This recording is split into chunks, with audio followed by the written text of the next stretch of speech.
മാറ്റിയാൽ രക്ഷപ്പെട്ടു. ജാമിദായെ ഒന്ന് ഒതുക്കണം. എന്താ കാരണം? നമ്മുടെ ഇസ്ലാമിനെ ചീത്ത പറയുന്നു. ഒരു ചീത്തയൊന്ന് കാണിച്ചു തരാമോ എന്ന് പറഞ്ഞാൽ പറ്റുന്നില്ല. ഒരു ചീത്ത ഇസ്ലാമിനെ പറഞ്ഞത്, ഖുർആനിനെ പറഞ്ഞത്, പ്രവാചകനെ പറഞ്ഞത് ഒന്ന് കാണിക്കാൻ പറ്റുമോ? ഇല്ല.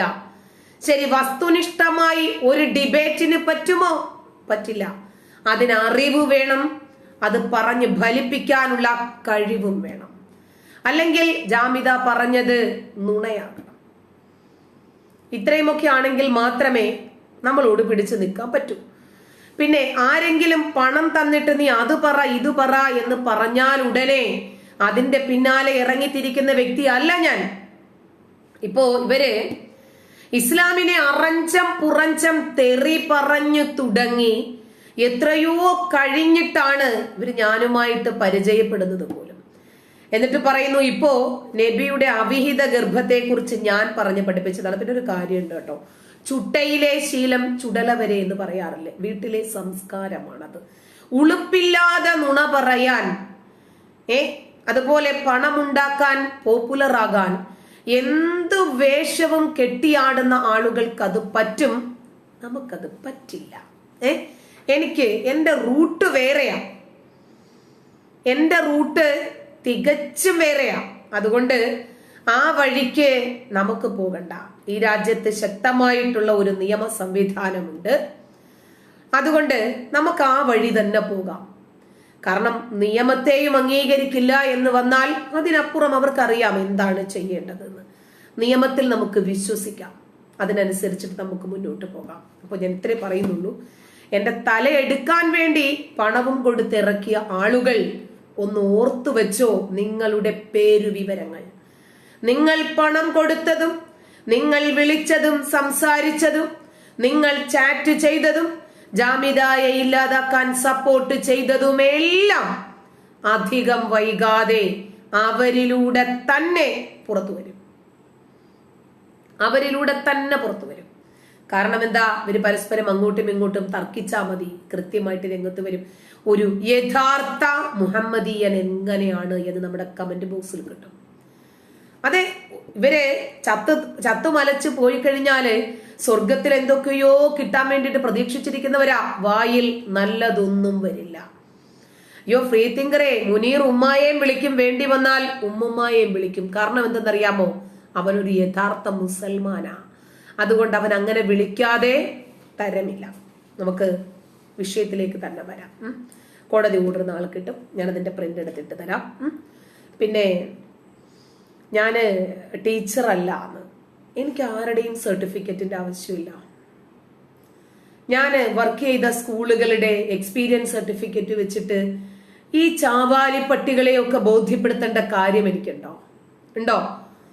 ഞാൻ ആദ്യമായി കുര്യാത്തി LP സ്കൂൾ മണക്കാട്, അവിടെ പഠിപ്പിച്ച ശമ്പളം കൈകൊണ്ടു വാങ്ങി നക്കിയവനാണ്.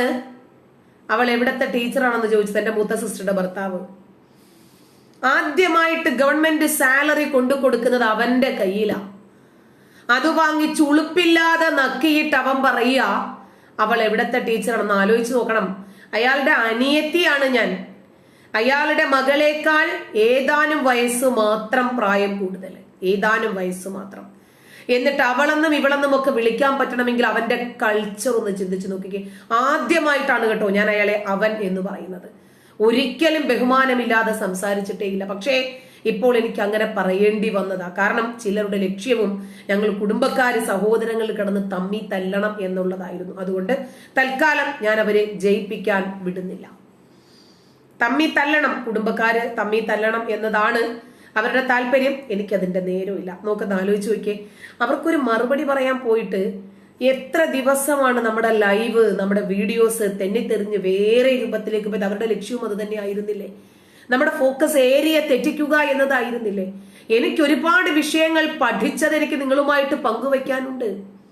ഇവരൊക്കെ തലയെടുത്തോണ്ട് പോകുന്നതിന് മുമ്പ് നമുക്ക് ഈ കാര്യങ്ങളൊക്കെ ലോകത്തോട് വിളിച്ചു പറയണ്ടേ? പൃഥ്വിരാജ് ഇതാ നമ്മുടെ നമ്പർ ഇട്ടിട്ടുണ്ട്, വിളിച്ചോ, സംസാരിച്ചോ, കുഴപ്പമില്ല. കോള് എടുക്കാൻ പറ്റും, ഞാൻ എടുത്തോളാം. വാട്സപ്പ് കോളേ പറ്റുള്ളൂ എന്നുള്ളതേ ഉള്ളൂ. ആ നമ്പർ സേവ് ചെയ്തോ, വാട്സപ്പിൽ വിളിച്ചോ. പിന്നെ ഇപ്പൊ നമ്പർ തരും. ഷാജി 10,000 തിരികെ തന്നതിനെ കുറിച്ച് ഇവരെന്താ പറഞ്ഞത്? കളവുകൾക്ക് ആയുസ്സുണ്ടാകില്ല. ഞാൻ പൈസ കൊടുത്ത് പറയിപ്പിച്ചെന്നല്ലേ?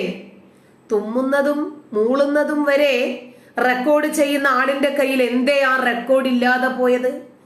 ഒരു വീട്ടിൽ പോയിരുന്ന് സംസാരിച്ചാൽ ആ സംസാരം വരെ അടി മുതൽ മുടി വരെ വീഡിയോ എടുക്കുന്ന റെക്കോർഡ് ചെയ്യുന്ന ആളിന്റെ കയ്യിൽ എന്തേ അതില്ലാതെ പോയത്? ശരി, ഈ 10,000 രൂപ കൊടുത്തിട്ട് ഇസ്ലാമിനെ വിമർശിക്കൂ എന്നാണ് പറഞ്ഞതെങ്കിൽ ആ പൈസ തിരികെ തന്നത് എന്തിനായിരുന്നു? കടമായിട്ടാണ് എന്നോട് വാങ്ങിയത്. തിരിച്ചു ചോദിച്ചപ്പോൾ ജോയി ക്രിയേഷൻസ്, അതെ, വലിയ ഒരു വർഗീയ ലഹളയാണ് ഈ കേരളത്തിൽ അവർ പ്ലാൻ ചെയ്യുന്നത്, ഒരു സംശയവുമില്ല. ഒരു ചാര വനിതയാണ്, ഞാൻ അത് ഉറപ്പിക്കുന്നു. അതിന് വേണ്ടുന്ന എല്ലാ തെളിവുകളും എന്റെ കയ്യിലുണ്ട്. അത് ഞാൻ സബ്മിറ്റ് ചെയ്യേണ്ടുന്ന സ്ഥലത്ത് കൃത്യമായിട്ട് സബ്മിറ്റ് ചെയ്യുകയും ചെയ്യും. ആദ്യം മുസ്ലിങ്ങളെ ഇളക്കി വിട്ടൊരു കലാപം ഉണ്ടാക്കാൻ ശ്രമിച്ചു, ചീറ്റിപ്പോയി. രണ്ടാമത് ഹിന്ദുക്കളെ ഇളക്കി വിട്ട് BJP-ക്കാരെ ഇളക്കി വിട്ട് ഒരു കലാപം ഉണ്ടാക്കാൻ ശ്രമിച്ചു, ചീറ്റിപ്പോയി. മൂന്നാമത് എക്സ് മുസ്ലിങ്ങളെയും തമ്മിൽ അടുപ്പിക്കാൻ ശ്രമിക്കുന്നു.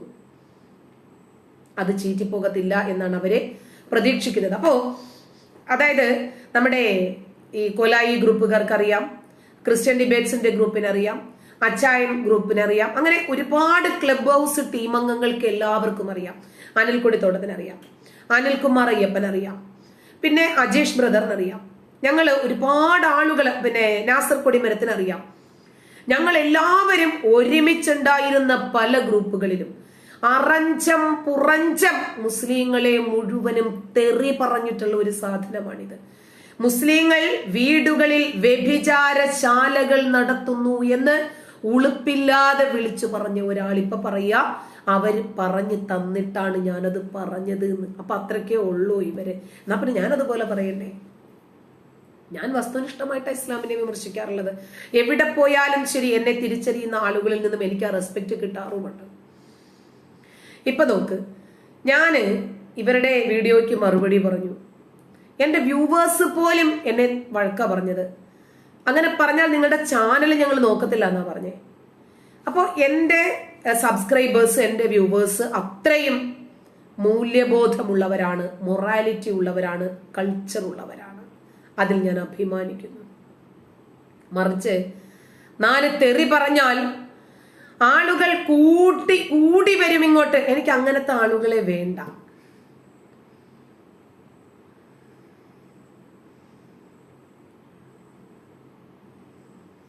അതെ, ഇപ്പൊ മനസ്സിലായോ? ജയ് നമുക്ക് എല്ലാവർക്കും അറിയാം. ഗ്രൂപ്പിൽ വന്ന് പൂരത്തെറി പറയുമ്പോൾ മോഡറേറ്റർ എടുത്ത് പുറത്തിടാറായിരുന്നു പതിവ്. അങ്ങനെയൊന്നും ജാമിദ എവിടെയും പോയി ഇസ്ലാമിനെ തെറി പറഞ്ഞിട്ടില്ല, ആരെയും അനാവശ്യമായിട്ട് പറഞ്ഞിട്ടില്ല. അതെ, വേണ്ടാത്തതിന് സമയം കളയല്ലേ എന്നാണ് നിതീഷ് പറയുന്നത്. തീർച്ചയായിട്ടും താങ്ക് യു. നമുക്ക് ആ വിഷയത്തിലേക്ക് കടക്കണ്ട. നമ്മുടെ റൂട്ട് വേറെയാണ്, ആ റൂട്ട് തന്നെ നമുക്ക് മുന്നോട്ട് പോകാം. ആരോ ഒരാൾ ഒരു ചോദ്യം ചോദിച്ചപ്പോഴാണ് എനിക്ക് ഇത്രയും പറയേണ്ടി വന്നത്. പോട്ടെ, കോടതി ഓർഡർ നാളെ കിട്ടും. ആ കോടതി ഓർഡർ ഞാൻ നിങ്ങളുടെ മുമ്പിൽ ഡിസ്പ്ലേ ചെയ്യും, കമ്മ്യൂണിറ്റി പോസ്റ്റിലിടും. സർട്ടിഫൈഡ് കോപ്പിക്ക് തന്നെ ഇന്നലെ അപേക്ഷിച്ചിട്ടുണ്ട്, ചൊവ്വാഴ്ച അപേക്ഷിച്ചിട്ടുണ്ട്. കാരണം തിങ്കളാഴ്ച അവധിയായിരുന്നല്ലോ. പിന്നീട് നമുക്ക് നോക്കാം കോടതി അലക്ഷ്യം എന്താണ് വരുന്നത് എന്ന് നമുക്ക് നോക്കാം. അതൊക്കെ കാത്തിരുന്ന് കാണാമല്ലോ.